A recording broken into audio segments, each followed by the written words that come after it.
Isaías, capítulo 9, do verso 1 ao verso 6, diz assim: Mas para a terra que estava aflita, não continuará a obscuridade. Deus, nos primeiros tempos, tornou desprezível a terra de Zebulon e a terra de Naftali, mas nos últimos tornará glorioso o caminho do mar, além do Jordão, Galileia dos gentios. O povo que andava em trevas viu grande luz, e aos que viviam na região da sombra da morte resplandeceu-lhes a luz. Tens multiplicado este povo, a alegria lhe aumentaste. Alegram-se eles diante de ti, como se alegram na ceifa e como exultam quando repartem os despojos. Porque tu quebraste o jugo que pesava sobre eles, a vara que lhes feria os ombros e o cetro do seu opressor, como no dia dos midianitas. Porque toda bota com que anda o guerreiro no tumulto da batalha e toda veste revolvida em sangue serão queimadas, servirão de pasto ao fogo. Porque um menino nos nasceu, um filho se nos deu, o governo está sobre os seus ombros, e o seu nome será Maravilhoso, Conselheiro, Deus Forte, Pai da Eternidade, Príncipe da Paz. Amém? Até aqui. Hoje eu quero falar um pouquinho enfatizando aí o Natal, porque estamos perto da data, nascimento de Jesus, que dentre muitos significados representam vitória nas nossas vidas.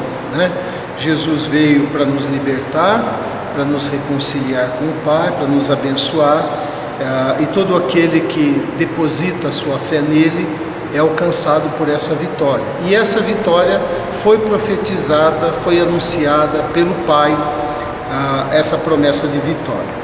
Após Isaías dizer sobre a angústia que viria sobre Israel por causa da desobediência, por causa da incredulidade, Isaías apresenta um futuro melhor para Israel nesse trecho, onde a terra seria visitada pelo Senhor. Viria um rei futuro, através do nascimento de uma criança que seria rei, que seria o Messias, que traria essa vitória. Então Deus está prometendo essa vitória ao seu povo. Falando em promessa, conta-se a história de uma mulher que nesse período de Natal comprou 50 cartões e apressadamente, porque estava próximo do dia de Natal, e ela pegou 50 cartões, guardou um para ela e preencheu o restante, assinou o restante, despachou rápido no correio e enviou os cartões. Quando chegou em casa, ela sentou, pegou aquele cartão que ficou com ela, e aí que ela foi ler o que estava escrito. E quando ela foi ler o que estava escrito, ela ficou surpresa com o que tinha acontecido, porque ela leu que dentro do cartão dizia o seguinte: este cartão é só para lhe dizer que um pequeno presente você vai receber. E aí 49 pessoas ficaram pensando, o que aconteceu com o presente? Porque ela mandou só o cartão sem saber o que estava escrito. Eu estou dizendo isso porque a promessa de Deus não é assim, apressada e desatenta. A promessa de Deus é firme, a promessa de Deus é verdadeira, a promessa de Deus se cumpre.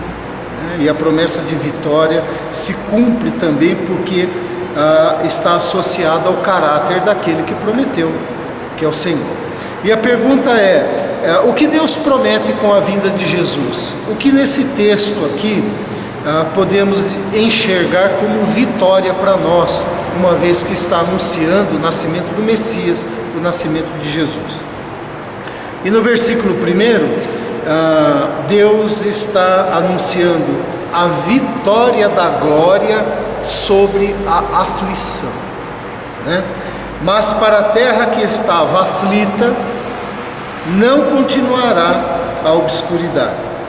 Deus nos primeiros tempos tornou desprezível a terra de Zebulon e a terra de Naftali, mas nos últimos tornará glorioso o caminho do mar, além do Jordão, Galileia dos gentios, por onde Jesus andou. Essa é a glória de receber nessa terra, que recebeu, foi um local de tantas guerras, foi massacrada pelos sírios.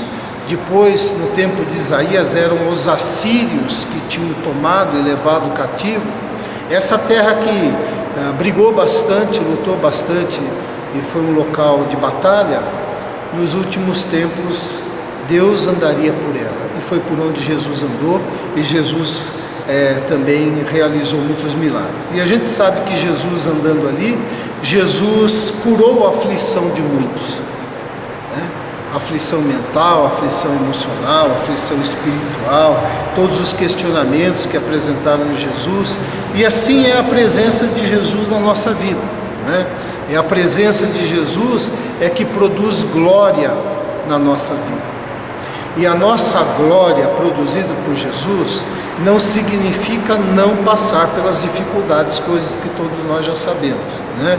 Mas a glória está em justamente que podemos vencer as dificuldades por causa da presença de Jesus na nossa vida.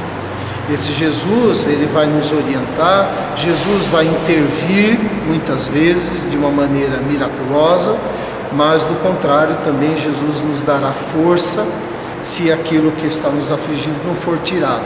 Vai nos dar condições de enfrentar e vencer. Porque onde Jesus está, o aflito encontra consolo. O perdido encontra o caminho, né? Aonde Jesus está, o caído se levanta, né?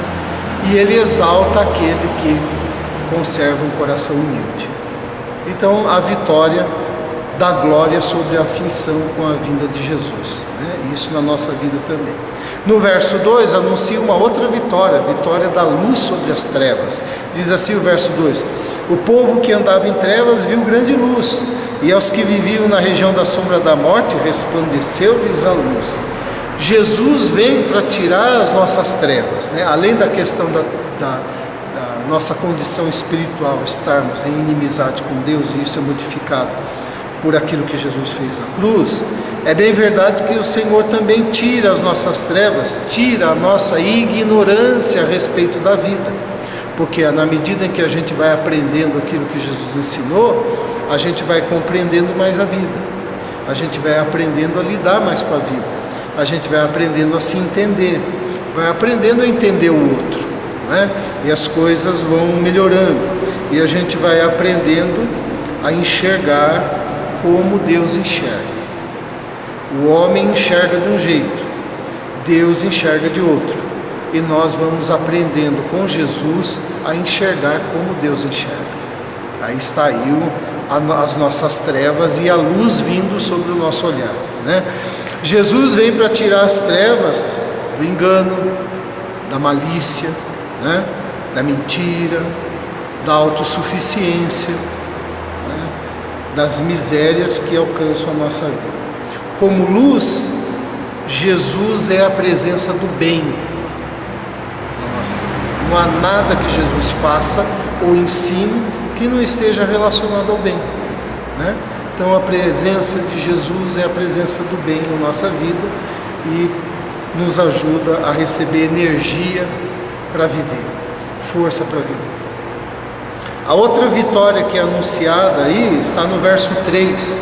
Tens multiplicado esse povo e a alegria lhe aumentaste. Alegram-se eles diante de ti como se alegram na ceifa e como exultam quando repartem os despojos.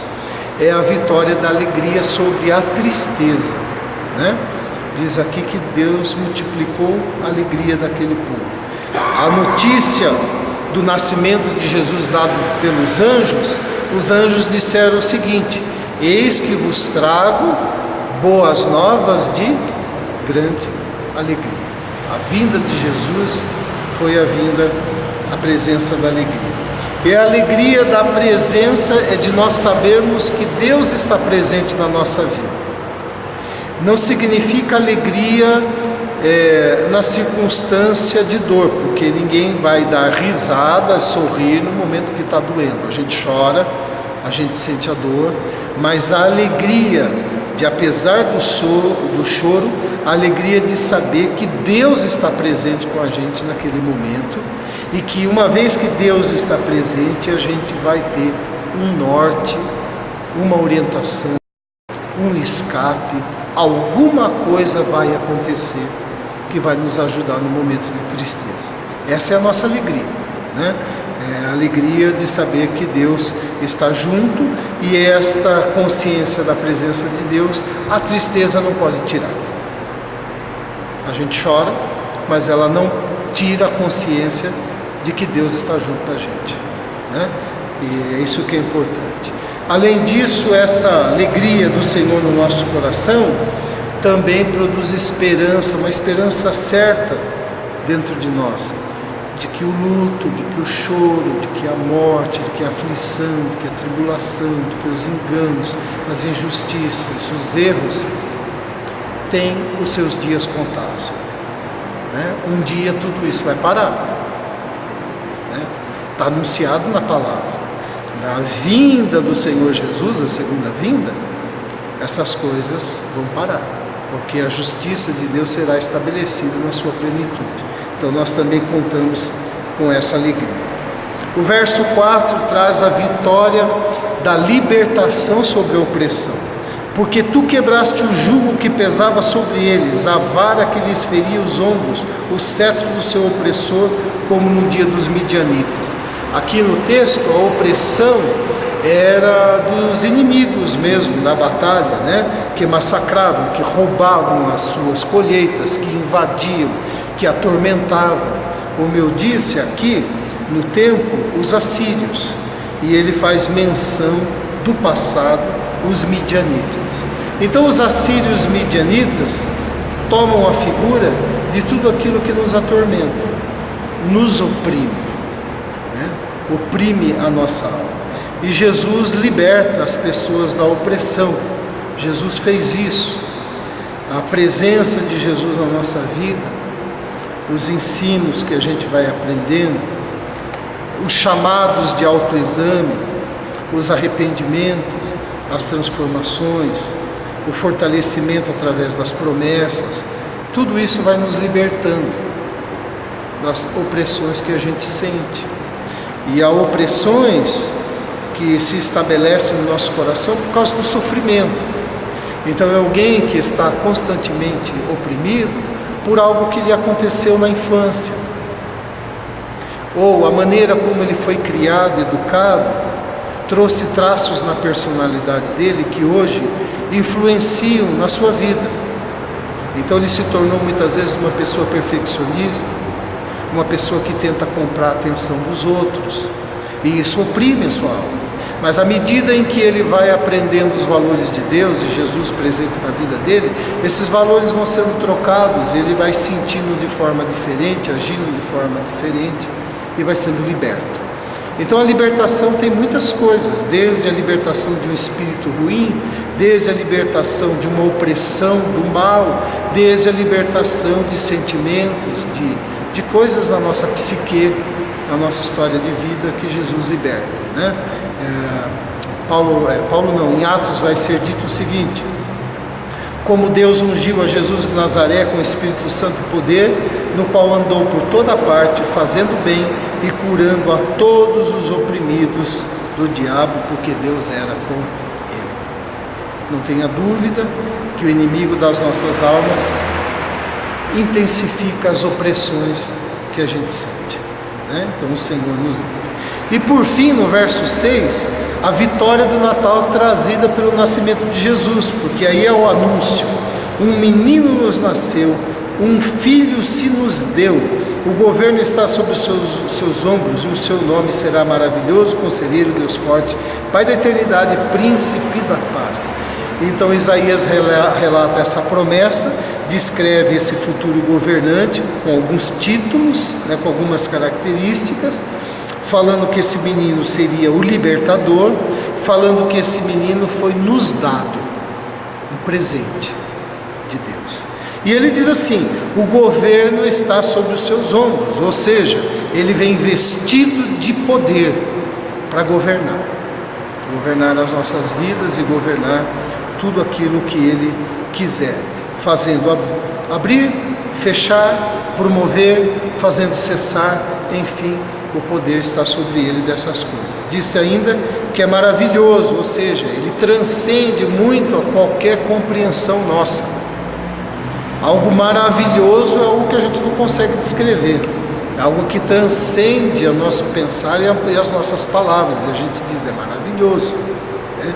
Então, essa transcendência de Jesus, conselheiro, ou seja, sobre ele estaria o Espírito de sabedoria, que daria conselhos para a gente, para a vida, mas especialmente conselhos para a salvação, né? Para a nossa salvação. Deus forte, ou Deus herói, alguém divino, alguém com a postura de um rei, que tem poder de decisão, que tem poder para nos proteger dos nossos inimigos. Seria esse menino, Pai da eternidade, dizendo que ele é eterno e que ele age numa atitude paterna. A paternidade de Deus é eterna. Deus age sempre como um pai. Jesus, sendo Deus, age assim conosco, com amor paterno também. Príncipe da paz, não apenas aquele que faz cessar as turbulências, mas aquele que de fato estabelece felicidade dentro do nosso coração, né? Aquele que nos salva, aquele que nos ajuda também e muitas vezes cessa as nossas lutas, né? Por algum evento. Às vezes tem coisas que estão anos acontecendo, circunstância após circunstâncias, e vem um evento e Deus cessa tudo, muda tudo, vira tudo de ponta cabeça e põe todas as coisas no seu lugar, né? Deus faz essas coisas. Então, Deus, ele é atencioso, ele não é como aquela mulher que escreveu o cartão, mandando sem ler o que estava escrito e as pessoas ficaram esperando o presente. Não, Deus, ele sabe o que faz, o que ele promete, ele cumpre.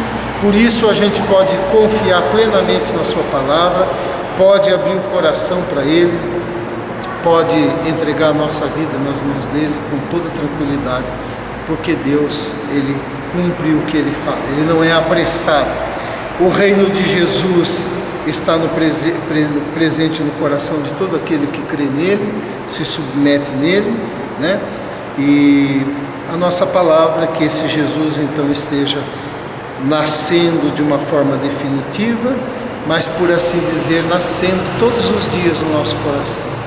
Todos os dias, a vontade de Jesus sendo feita e nascendo no nosso coração, nosso desafio, e o que o reino do príncipe da paz também sempre se faça presente na minha vida, na sua vida também, né?